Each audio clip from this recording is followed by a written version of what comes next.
Hello everyone, আসসালামু আলাইকুম। আশা করি সবাই ভালো আছেন, আমিও ভালো আছি আলহামদুলিল্লাহ। আজকে আপনাদের সাথে শেয়ার করব মোরগ মশলার রেসিপি। আশা করি আপনাদের ভালো লাগবে। আস্ত মুরগির রোস্ট কিংবা ফ্রাইও বলতে পারেন। চলুন কিভাবে তৈরি করেছি সেটাই দেখা যাক। প্রথমে আমি কিছু পরিমাণে কিশমিশ নিয়েছি। এখন অ্যাড করব 1 টেবিল চামচ পরিমাণ লাল লঙ্কার গুঁড়ো, 1 টেবিল চামচ পরিমাণ হলুদ গুঁড়ো, ধনিয়া গুঁড়ো 1 টেবিল চামচ পরিমাণ, সামান্য পরিমাণে লবণ। এখন আমি এখানে অ্যাড করব 4 টেবিল চামচ পরিমাণের টক দই। টক দইটাকে আমি সুন্দরভাবে ফেটে নিয়েছি, অবশ্যই আপনারা ফেটে নেওয়ার চেষ্টা করবেন। সাথে অ্যাড করব 1 টেবিল চামচ পরিমাণ কাঠবাদাম কাজু বাদাম বাটা, সাথে আদা রসুন বাটা, পেঁয়াজ বাটা। এখন আমি এই গ্রেভিটাকে সুন্দরভাবে তৈরি করে নিব এবং সাথে অ্যাড করেছি আমি হালকা পরিমাণের টেস্টি সল্ট, এটা অপশনাল, চাইলে স্কিপ করতে পারেন। এবং গরম মশলা বাটাটা অবশ্যই দিতে হবে। সামান্য পরিমাণে আমি দিয়ে দিলাম সাদা গোলমরিচ গুঁড়ো, এটাও অপশনাল, চাইলে অ্যাড নাও করতে পারেন, তবে আপনাদের হাতের কাছে যা আছে তা দিয়েও তৈরি করতে পারেন। গ্রেভিটাকে সুন্দরভাবে তৈরি করে নিয়েছি, দেখেন কি সুন্দর তৈরি হয়ে গেছে এবং কালারও মাশাআল্লাহ অনেক সুন্দর এসেছে। এখন আমি মুরগিটা সুন্দরভাবে কেটে নিব। এটা ধুয়ে আগে থেকে পরিষ্কার করা ছিল, এটা 2 কেজি ওজনের। সুন্দরভাবে আমি কেটে নিয়েছি যাতে করে ভিতরে সম্পূর্ণ গ্রেভিটা ঢুকে, তার জন্যই আমি সুন্দরভাবে বড় বড় আকারে কেটে নিয়েছি। আপনারা চাইলে হালকা করেও কেটে নিতে পারেন। এখন তৈরি করে রাখা গ্রেভিটা আমি এর উপরে ঢেলে দিলাম। ঢেলে দেওয়ার পর মুরগির চারপাশে সুন্দরভাবে মাখিয়ে নেব যাতে করে কোনো অংশ ফাঁকা না থাকে। মেখে নিয়ে আমি 1 ঘন্টার জন্য এটা রেস্টে রেখে দেব। দেখেন আমি কিভাবে মাখাচ্ছি, কোনো জায়গায় ফাঁকা নেই। সুন্দরভাবে মেখে এখন ঢাকনা দিয়ে 1 ঘন্টার জন্য আমি এটাকে রেস্টে রেখে দেব। 1 ঘন্টা পর ফিরে আসলাম। দেখেন কি সুন্দরভাবে এটা ম্যারিনেট হয়ে গেছে। আমি নর্মাল তাপমাত্রায় এটাকে ম্যারিনেট করে নিয়েছি, ফ্রিজে রাখার কোনো প্রয়োজন নাই, আপনারা চাইলে রাখতেও পারেন। এখন আমি এর গা থেকে অতিরিক্ত মশলাটাকে একটু নামিয়ে নেব যাতে করে তেলে দিলে কোনো সমস্যা না হয়। মশলাটাকে চারপাশ থেকে সুন্দরভাবে বের করে নেওয়া হলে এর পা দুইটা আমি সুতো দিয়ে বেঁধে দেব যাতে করে ভাজার সময় কোনো প্রকার ঝামেলা না হয়। সুতো দিয়ে বাঁধা কমপ্লিট হয়ে গেছে। এখন আমি গ্যাসটা অন করে ফ্রাই প্যানে যতটুকু প্রয়োজন তেল দিয়ে ফুল গরম করে মুরগিটাকে এখানে ছেড়ে দেব। ভিডিওটা আরও বড় হয়ে যাচ্ছিল, তাই একটু শর্টভাবে বোঝানোর চেষ্টা করেছি, আশা করি আপনারা বুঝতে পারবেন। তার মধ্যেও অনেক বড় হয়ে গেছে ভিডিওটা। এখন চারপাশটা আমি সুন্দর করে উল্টে পাল্টে ভেজে নিব। আপনারা চাইলে এইভাবে ফ্রাই করেও খেতে পারেন। আমার ভাজা অলরেডি হয়ে যাচ্ছে। আমি চারপাশটা সুন্দরভাবে ঘুরিয়ে ঘুরিয়ে লাল লাল করে ভেজে নিলাম এবং যে সাইডটা একটু কম ভাজা হয়েছে সেই সাইড দিয়ে আমি গরম তেল ঢেলে ভেজে নিচ্ছিলাম।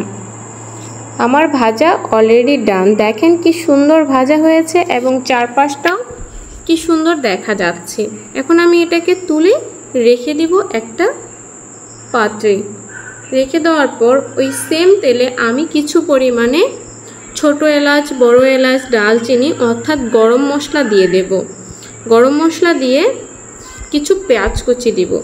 এই দুটোকে আমি সুন্দরভাবে ভেজে নেব। আশা করি আপনারা বুঝতে পারতেছেন। আমার ভিডিওটা যদি ভালো লাগে থাকে প্লিজ লাইক কমেন্ট অবশ্যই শেয়ার করবেন। সব কিছু দিয়ে আমি এটাকে সুন্দরভাবে কিছুক্ষণ ভেজে নিব।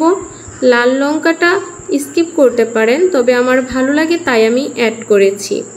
এখন এটাকে সুন্দরভাবে হালকা হালকা ভাজা হয়ে গেলে এর সাথে আমি অ্যাড করব আদা রসুন বাটা, সাথে জিরা বাটা। অ্যাড করে এটাকে আমি কিছুক্ষণ, একটা কাঁচা গন্ধ আছে সেটা ভেজে নেব যাতে করে কাঁচা গন্ধটা না থাকে।